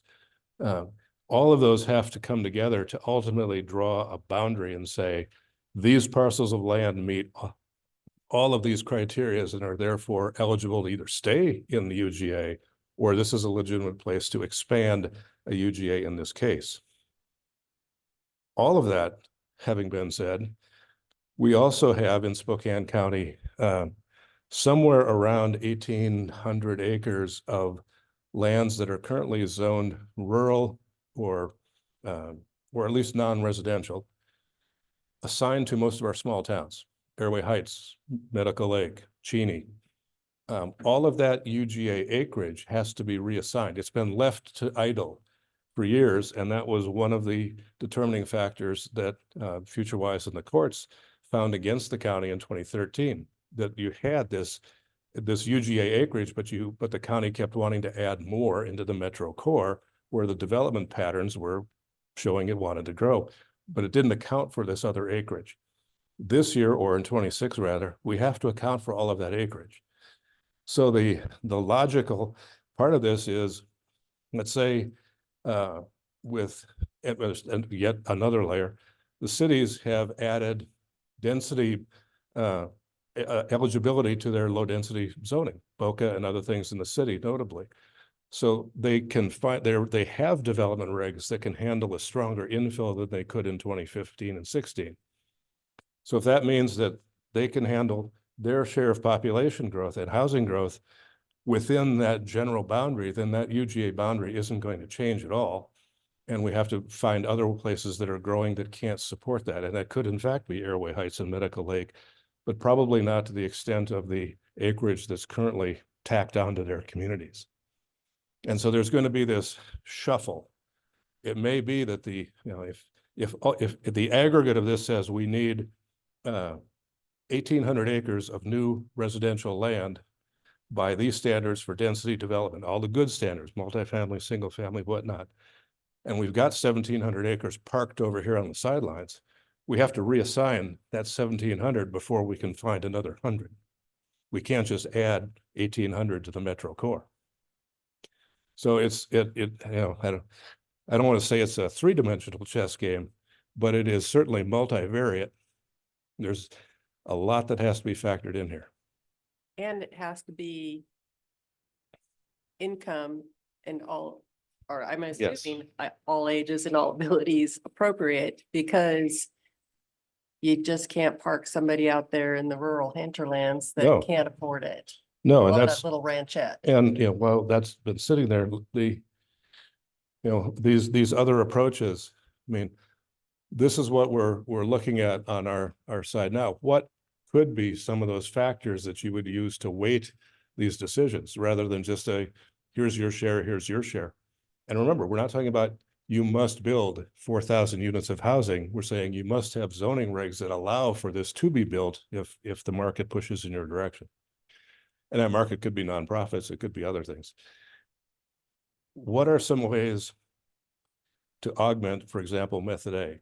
Do you weight it on transit availability? That's come up many times as planners.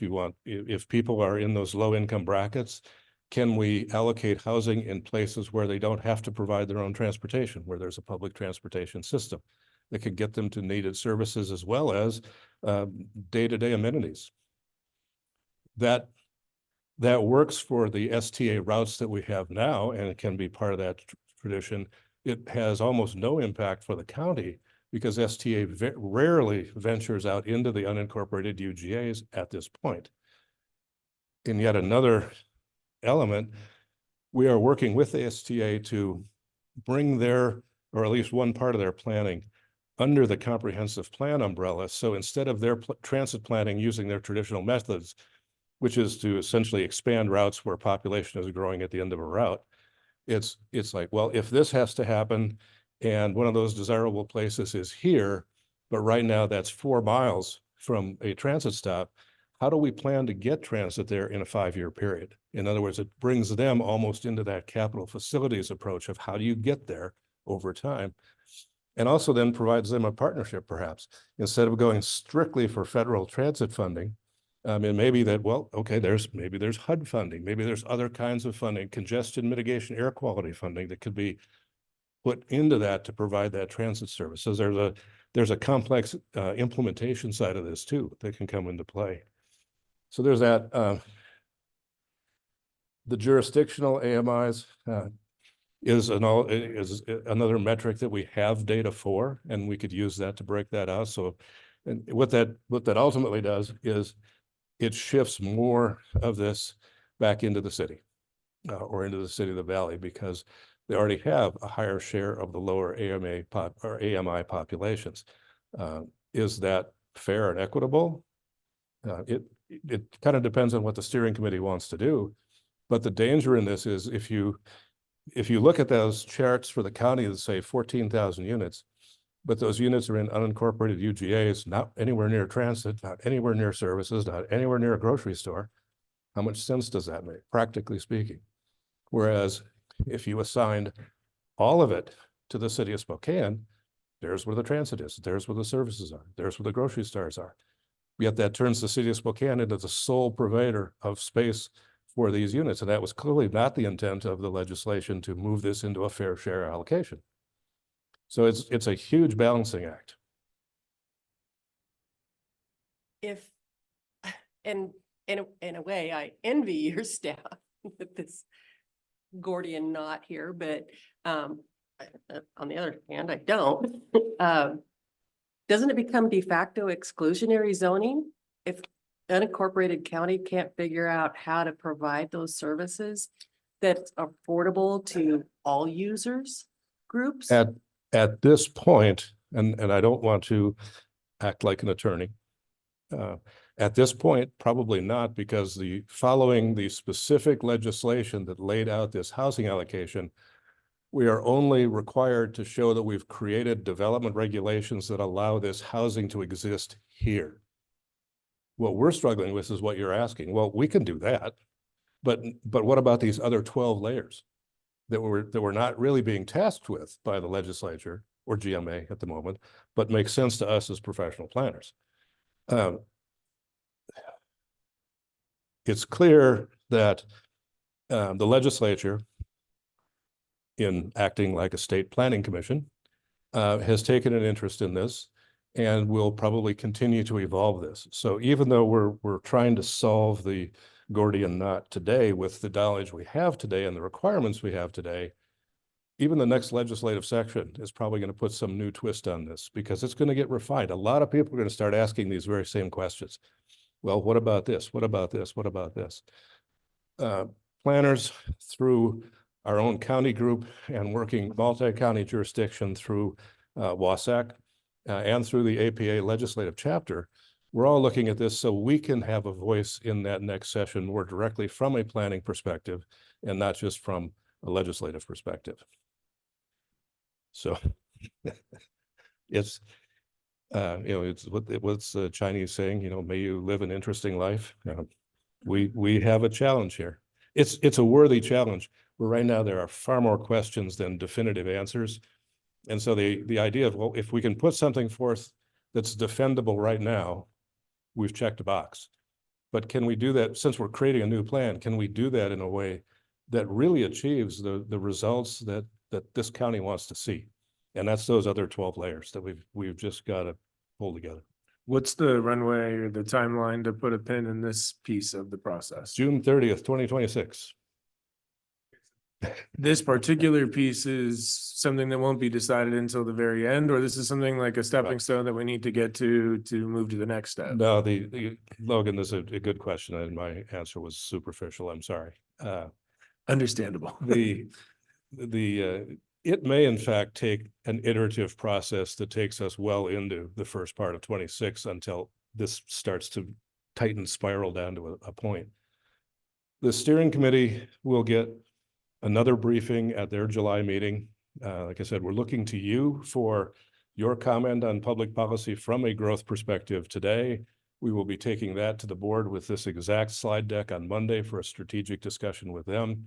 We will take all of that information from the county's perspective back to the steering committee in July with the intention of having some policy direction between the July and September steering committee meetings that can then guide some of the analysis and cranking of the black box, so that in a November meeting or maybe a January meeting of the steering committee, there's some tightening of the spiral and say, okay, let's try that.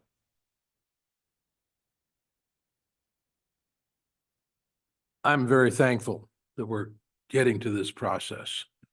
But I think we're talking about the easy part.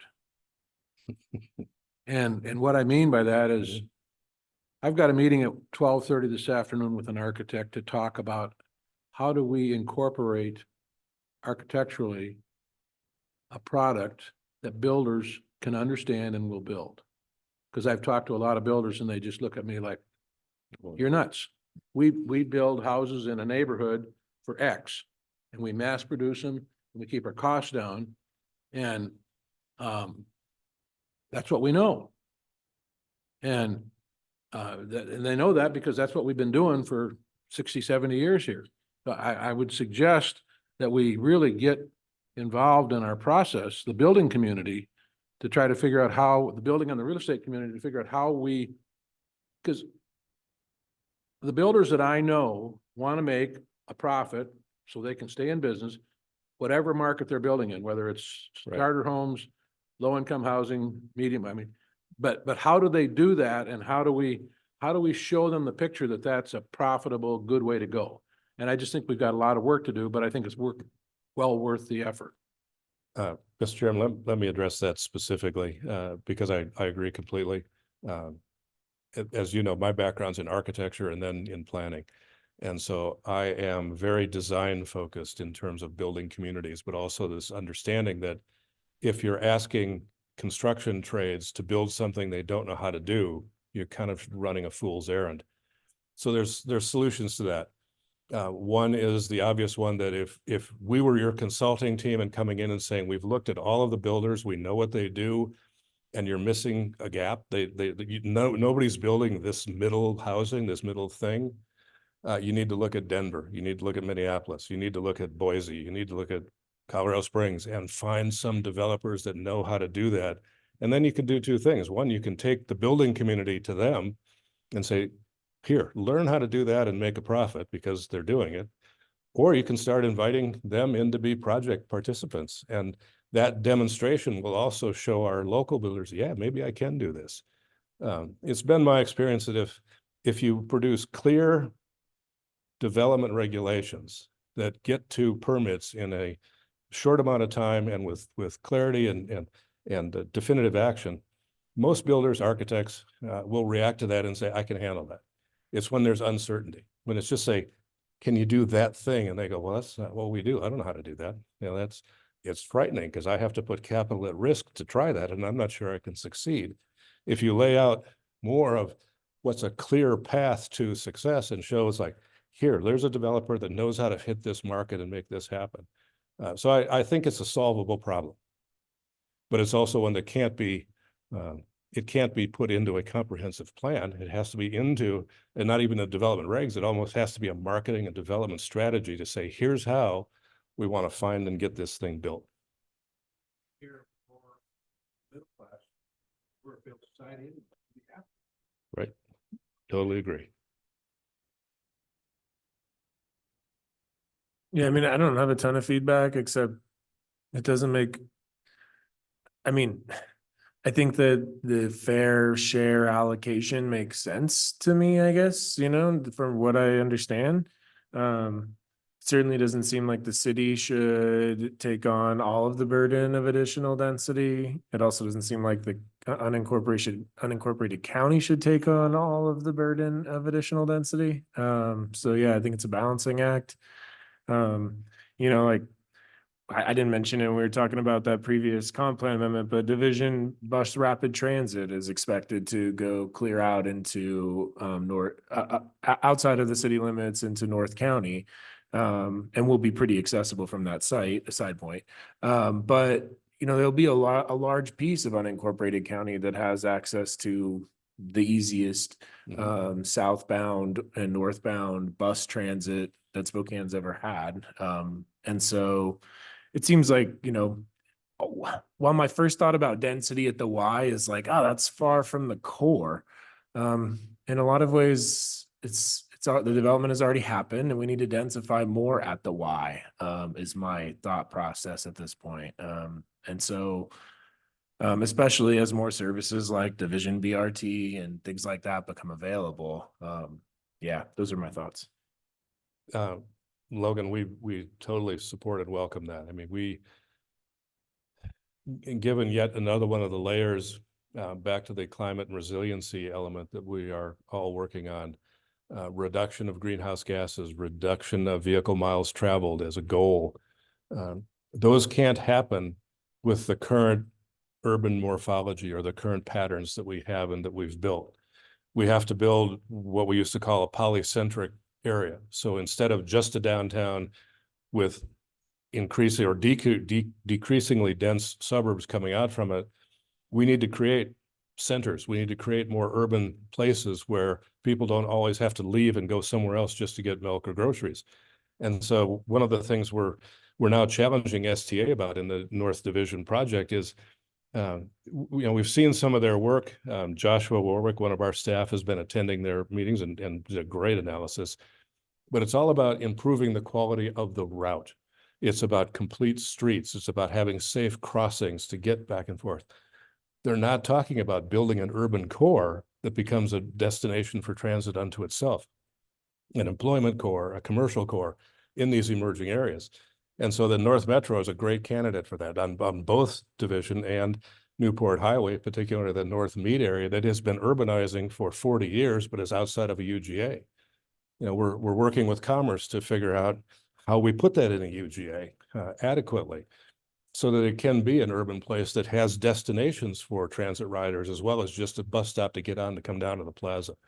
So that polycentric model is very much one of the scenarios, talk about in a minute, that we're going to be putting forward for your consideration and for others. Now, having said that, you brought up the fair share housing, and you know, you're just a young punk. So in the 70s, those of us that have a little more white hair remember the first round of fair share housing when it came up in the 70s in urban renewal. And it turned out to be a horrible experiment. It led to, the Robert Taylor Homes in Chicago, Pruitt-Igoe in St. Louis, Cabrini Green in Chicago, these absolute horrible places to grow up. And so that fair share language has just emotionally charged baggage for those of us that have been in planning a long time. And so I wish that wasn't there, because what we're trying to do is in fact a more equitable distribution, but it has some old baggage attached to it. So, and I meant that at least in a humorous way. So. Thank you. I appreciate that. And yes, I got the same thing. I was like, oh, fair share. Okay. Yeah. But I was just young punk then too. So. I appreciate the fact that my colleagues here, this is not your first rodeo. So you're getting to see what it looks like to do this again and hearing some of the same conversations and going, okay, so what happened in the last 30 years since, well, longer than that now, gosh, since growth management. I would say, or I would argue, I guess, that preventing competition is not an actionable complaint. We have to change. Times have changed. The business models have changed. It does matter that your planners are going to these conferences and talking to builders. And it is important that builders in Spokane learn how to do it and make it affordable. And it is important that STA figures out, it's not just BRT, bus rapid transit. It's also about, hey, my mom's 85 and she can't drive anymore. She needs to be able to get on a bus and get to daily goods and services. And she lives out in the county and she wants to stay there. So how do we make that happen for school children and everybody, all users? That's really what you're being charged with. And you're right. Maybe the legislature said, this is what's in black and white, and this is what was codified. But you've got all those other layers and they have to last for decades. So I appreciate the challenges that you have in front of you. And I also think that it's great that you're coming to grips with it. I've lived here my entire life, and Spokane County is not what it was in 1960. And it will never be again, much as some people want to say, I don't want to see it change. It is. And if we want our children to live here or come back here and our grandchildren, it's going to be your planning staff that makes that happen. And the way the code gets written and it gets carried out and enforced. So thank you very much for all of your work. You're welcome. That's only the beginning. We're not even, we're like at the very start of the beginning. Other thoughts? And as we noted, this will be back as one of these ongoing workshops as we start to build in your agendas for the rest of the year. Does anybody here or online have any questions in the workshop? There's also this matter of Spokane County visioning. Is that kind of a separate item? It is. It won't take very long. Okay. Oh, good. Paul? Open him up. Good morning, commissioners. I just wanted to comment that, or compliment county staff, because they're way ahead in briefing the planning commission about these matters than is the city. The city's folks aren't telling their plan commission anything about this kind of material right now. And so I'm excited that the county's leading the pack. Thanks for that, Paul. Thanks, Paul. Anyone else? And Paul hasn't missed a planning meeting in like a decade, so that's probably on pretty good authority, I figure. More than a decade. I met Paul early in my career across the river, and I value his insight and diligence and expertise. Yes, absolutely. Okay, no further comments from the commission. Next topic. Mr. Chairman, we will make this brief. It's sort of an intro. You've heard a little bit about this before, and in our sort of monologue on housing, you heard part of it in terms of those various layers. But generally speaking, we're going to be using a visioning and scenario building approach to synthesize all of these pieces.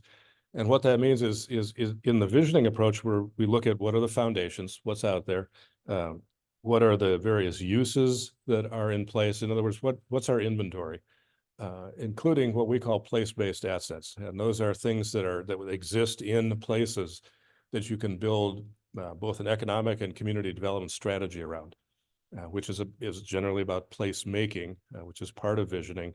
And place making comes to fore through creating scenarios.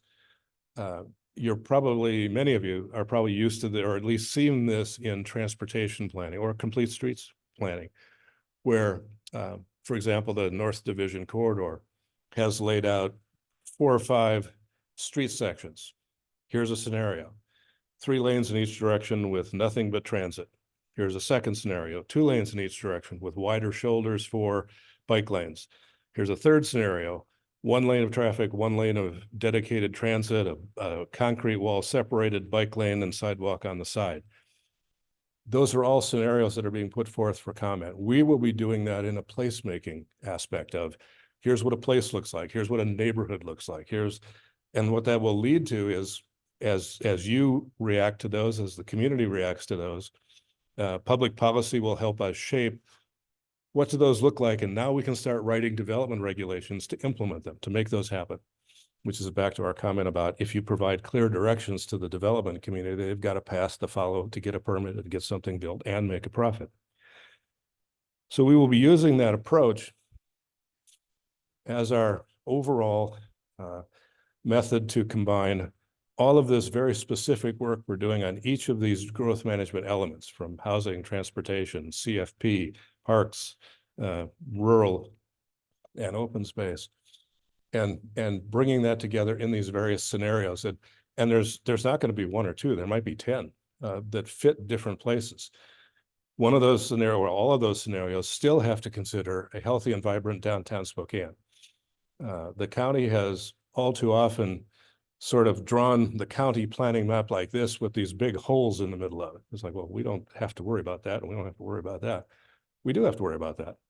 And we're working with our colleagues at city planning, both at, well, all of them through the PTAC, but to also try to make that sort of a ongoing planning studio beyond just the steering committee mission and steering committee mandates.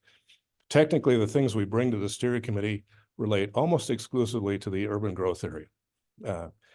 But having that steering committee serve as an elected evaluating body for this polycentric model shows how Spangle fits into the Cheney model, fits into the South Spokane model, and how these things can all work together to provide different kinds of scenarios, different kinds of quality of life for people that want to move and or stay in Spokane County.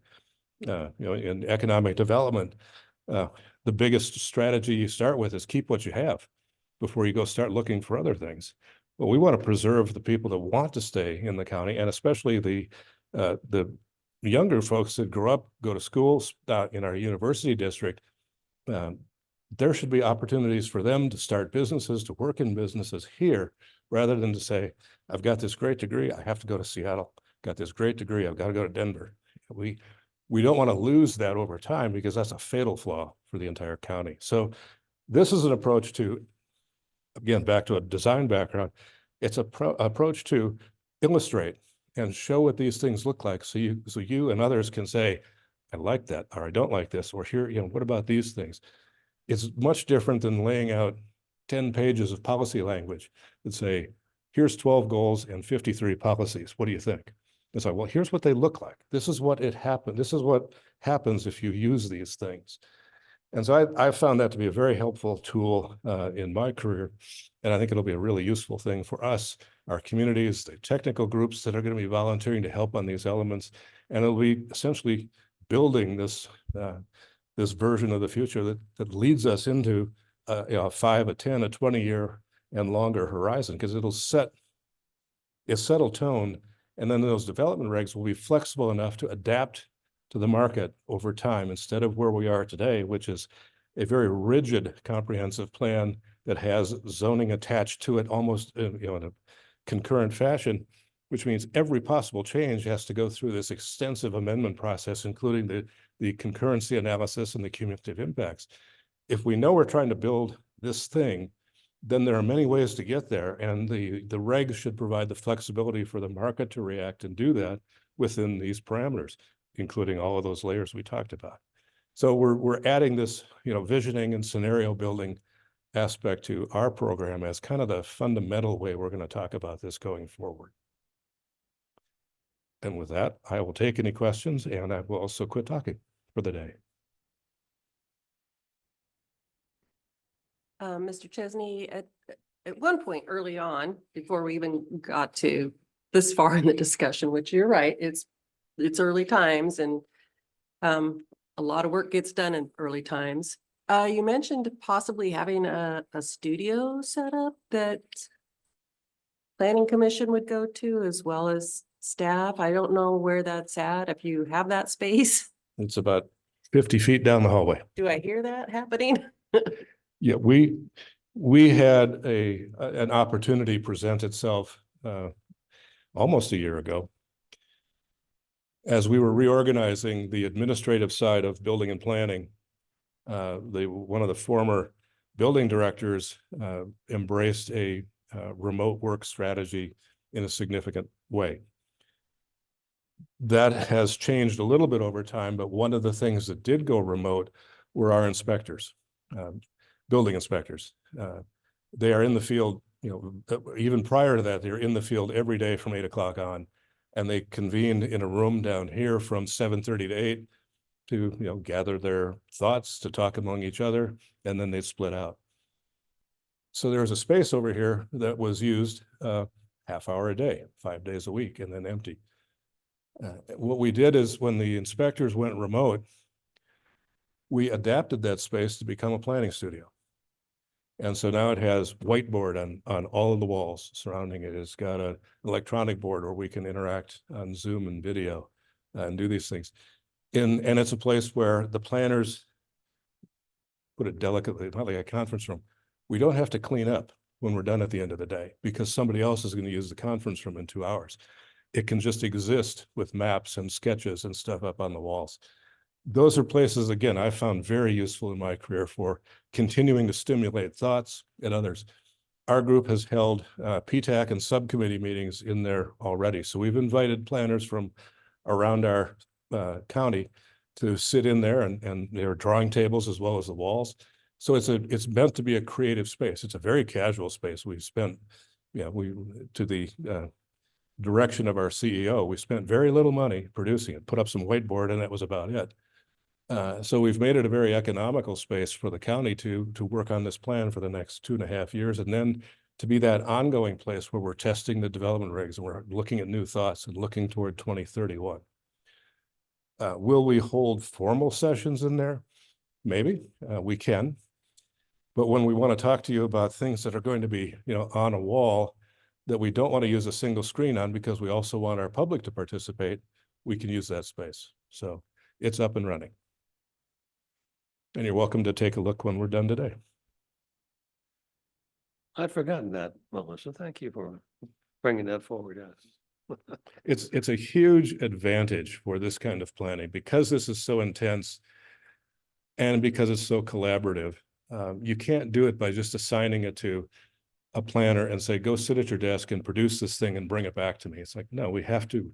And along that line, every Thursday afternoon, we have a planning studio. The entire long-range staff gathers all afternoon to go over everything they've learned for the week, present part of their elements. What does this mean?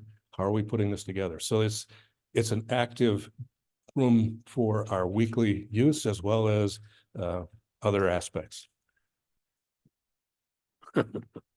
Other comments for Mr. Chesney? Thank you. Staff report is next. What? What's what it says? Staff report. I think you've heard where the staff has been going You've lately. got a yeoman's job. what do we have coming up? We have the zoning text amendments will be starting back for your consideration. Next meeting, we will be bringing back the rural traditional weddings and events language for a public hearing. And that public hearing may only open unless, unless it's something that everybody is comfortable with. We may open it next time and keep it open into July. Yep. We will be bringing back, the gun club is up for the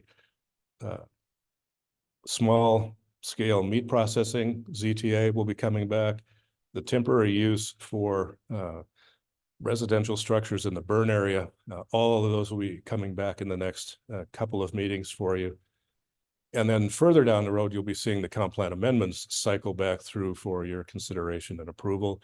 In between, we will be adding more and more flesh to the skeleton of comprehensive planning and bringing that to you for comments and observations. And one thing we will also do next time is we will bring you a summary of the kickoff meetings. The guys, including Tate Bongo here, have been out in 7 or will be 7 meetings. There's one more to go to introduce what is the plan, how do you get involved, what are the things we're trying to do. I think they shared that slide deck with you in my absence at a meeting, and we'll give you a summary of what we've heard from the community in the early, very early census, and kind of what we've learned in that first go around, and what's next in building this visioning and scenario building pattern of work. So there's quite a lot, and we will try to keep July not terribly intense because we know there'll be vacations too. So we have a busy year ahead of us. Thank you for your leadership and your excellent team. Next order of business. Before we do the approval, well, let's do the minutes. We have 2 sets of minutes to approve here. May I the reviewed 16th them. and May the 30th. Let's do 16th. I reviewed the May 16th minutes and I was here for the whole meeting and they look accurate to me. Moved to approve them. For both of them? Or you No, want- just the 16th because for I May wasn't here for the 16th? 30th till Be there? then. All right. Second by Melissa. All those in favor signify by saying aye. With that exception, those minutes are hereby adopted. May the 30th minutes.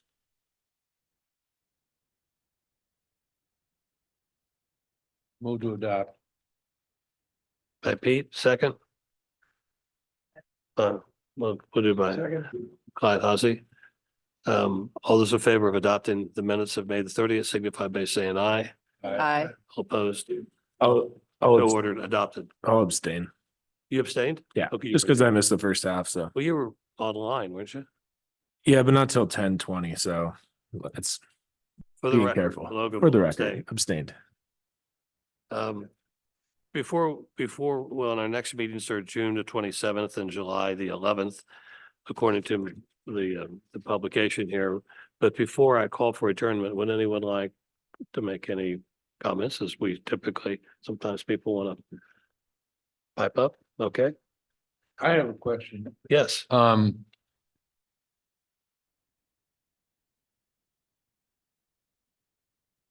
How do we, as planning commission members, how do we as a planning commission deal with nearby landowners who want to get into the UGA and not create conflicts of interest and be able to disseminate information fairly and accurately?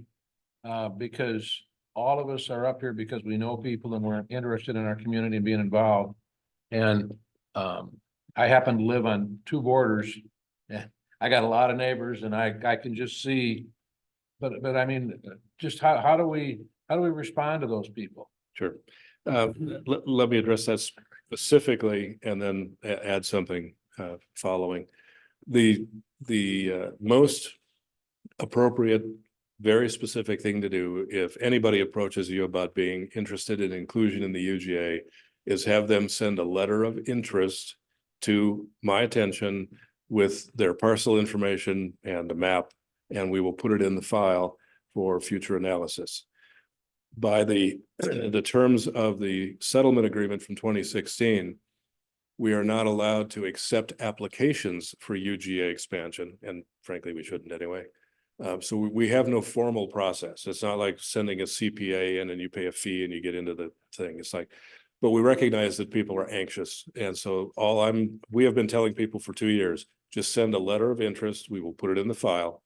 And when the analysis really gets going for the UGA, when it comes down to those various layers, if this parcel and this parcel are in the path of development, but that one is already at the point of capital facilities, it has urban services, it's got transportation, and this one doesn't, that will have an advantage from the analytical perspective of coming in because we know a developer is ready to use it. And the point of the urban growth areas is to bring in lands that are in fact ready for development. That's absent that's why we have the urban reserve side. So, well, I'm thinking, but I'm not there yet. Well, then go sit on the shelf for a while. So just have them send a simple letter of interest to my attention and include a map. Okay. The second part, and this is on me. We talked last time about providing all of you with some talking points about where we are. We haven't done that yet. I have a draft of that from my staff on my screen upstairs, and I haven't gone through to kind of finalize that. We will be doing that and provide that to you.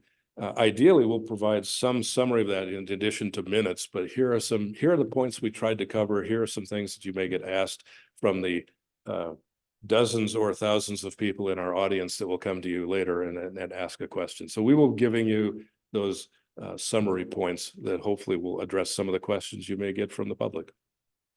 And of course, the obvious one, if you get something that's totally left field, send them to us. Motion to adjourn.